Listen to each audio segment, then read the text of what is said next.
কলকাতা বিশ্ববিদ্যালয় BA fifth সেমিস্টারের সকল ছাত্রছাত্রী, তোমাদের যাদের বাংলা সাবজেক্টটি পাস কোর্সে রয়েছে অর্থাৎ বেঙ্গলি এসইসি A2 পেপারটি তোমাদের যাদের রয়েছে, তোমাদের জন্য আজকের এই ভিডিওটি খুবই গুরুত্বপূর্ণ হতে চলেছে। কারণ আজকের এই ভিডিওটিতে তোমাদের জন্য বাছাই করা খুবই গুরুত্বপূর্ণ দুটি বড় 5 নম্বরের কোশ্চেনের অ্যান্সার নিয়ে আলোচনা করব। তাই সম্পূর্ণ ভিডিওটি তোমরা দেখবে এবং অবশ্যই এই ভিডিওটি তোমাদের বন্ধুদের কাছে বেশি করে শেয়ার করে দিও। কোশ্চেনের অ্যান্সারে যাওয়ার আগে তোমাদের যে বিষয়ে বলার ছিল, তোমাদের এই সাবজেক্টের উপর থেকে সম্পূর্ণ স্টাডি ম্যাটেরিয়াল নোটস রেডি রয়েছে। তোমরা যারা চাইছো স্টাডি ম্যাটেরিয়াল সংগ্রহ করতে, অবশ্যই এই যে হোয়াটসঅ্যাপ নম্বরটি দেওয়া রয়েছে স্ক্রিনে, এই নম্বরে SMS-এর মাধ্যমে যোগাযোগ করে তোমরা সম্পূর্ণ PDF নোটসটি সংগ্রহ করতে পারো। চলো তোমরা দেখে নাও তোমাদের সম্পূর্ণ কোশ্চেন দুটির অ্যান্সার দেখে নাও। কোশ্চেনটি ছিল ছোট গল্পের বৈশিষ্ট্যগুলি সূত্রাকারে লেখো। মোস্ট ইম্পর্ট্যান্ট একটি 5 নম্বরের কোশ্চেন। দেখো উত্তরটি দেখে নাও। উত্তরে বলা হয়েছে প্রথম পয়েন্ট, ছোট গল্পের সংজ্ঞা। সাহিত্যের কোনো বিশেষ রূপরীতিকে সূক্ষ্ম বাঁধনে বাঁধা বা সংজ্ঞা দেওয়া খুব সহজ কাজ নয়, আর সেদিক থেকে ছোট গল্পের সংজ্ঞা দেওয়া খুবই দুরূহ। কারণ পাশ্চাত্য ও প্রাচ্যের বিভিন্ন সাহিত্যিকরা যে সকল ছোট গল্প সম্পর্কে সংজ্ঞা দিয়েছেন তাদের মধ্যে যথেষ্ট মতবিরোধ ও স্বতন্ত্র দেখা যায়। তবুও ছোট গল্প সম্পর্কে বলা যায়, কথা সাহিত্যের যে শাখা উপন্যাসের তুলনায় ছোট, বিষয় ও ঘটনাতে একমুখী, সংযমবোধের নাটকীয়তা আছে এবং যার মাধ্যমে ব্যঞ্জনধর্মিতা প্রকাশিত হয়, সর্বোপরি অপ্রয়োজনীয় বর্ণনা থাকে না, তাকে ছোট গল্প বলা যেতে পারে। এছাড়াও বহু সাহিত্যিক অনেকভাবে ছোট গল্পের সংজ্ঞা দেওয়ার চেষ্টা করেছেন, যদিও তার কোনোটির স্বয়ংসম্পূর্ণভাবে স্বীকার্য নয়। তবুও মোটামুটিভাবে প্রায় সকল সংজ্ঞাগুলির মূল কথাকে কেন্দ্র করে উপরের সংজ্ঞা দেওয়ার চেষ্টা করা হয়েছে। এরপর দেখে নাও নেক্সট পয়েন্ট লিখবে ছোট গল্পের বৈশিষ্ট্য।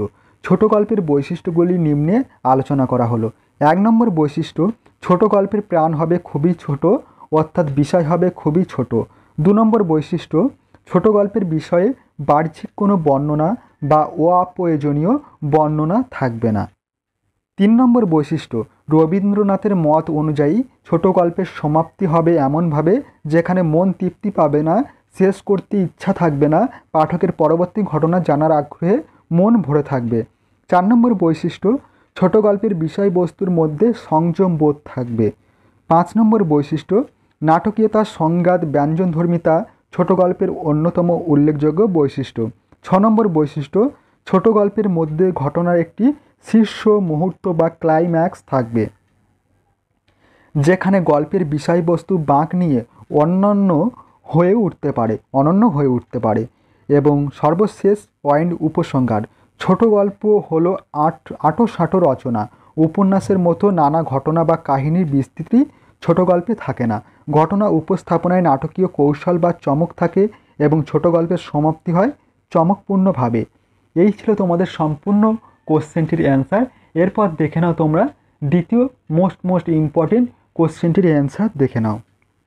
দ্বিতীয় কোশ্চেনটি ছিল একটি ছোট গল্পের নামকরণের সময় একজন লেখককে কোন বিষয়ের দিকে লক্ষ্য রাখতে হয় বুঝিয়ে দাও। মোস্ট ইম্পর্টেন্ট একটি 5 নম্বরের কোশ্চেন। দেখো উত্তরটি দেখে নাও। উত্তরটি ছিল, ছোট গল্পের নামকরণ কেবল একটি শিরোনাম দেওয়ার চেয়ে অনেক বড় বিষয়। এটি গল্পের মূল চেতনা, থিম এবং পাঠকের মনোযোগ আকর্ষণের একটি কৌশল।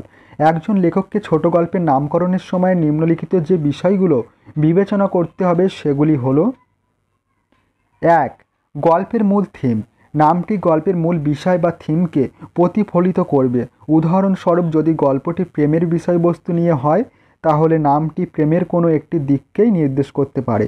2 নম্বরে রয়েছে কাহিনীর মূল ঘটনা। নামটির কাহিনীর মূল ঘটনা বা মোড়কে ইঙ্গিত করতে পারে, যেমন একটি রহস্যের গল্পের নাম হতে পারে অন্ধকার রাতের রহস্য। 3 নম্বর পয়েন্ট লিখবে চরিত্রের মনোবিজ্ঞান।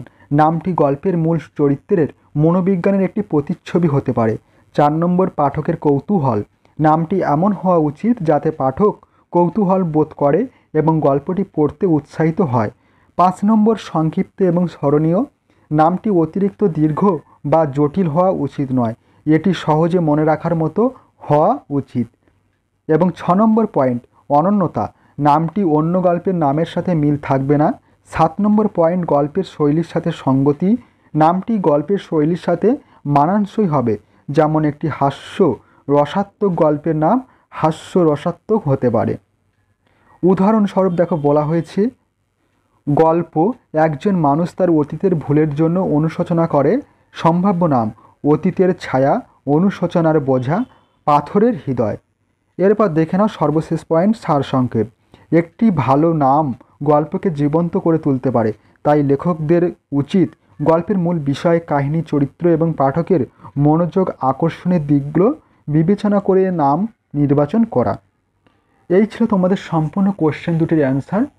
অবশ্যই তোমরা কোশ্চেন দুটির অ্যান্সার খাতায় নোট ডাউন করে নিও এবং ভালোভাবে প্র্যাকটিস করো। অবশ্যই তোমরা কোশ্চেন দুটি তোমাদের পরীক্ষার খাতায় কমন পেয়ে যাবে এবং অবশ্যই এই ভিডিওটি তোমাদের বন্ধুদের কাছে বেশি বেশি করে শেয়ার করে দিও।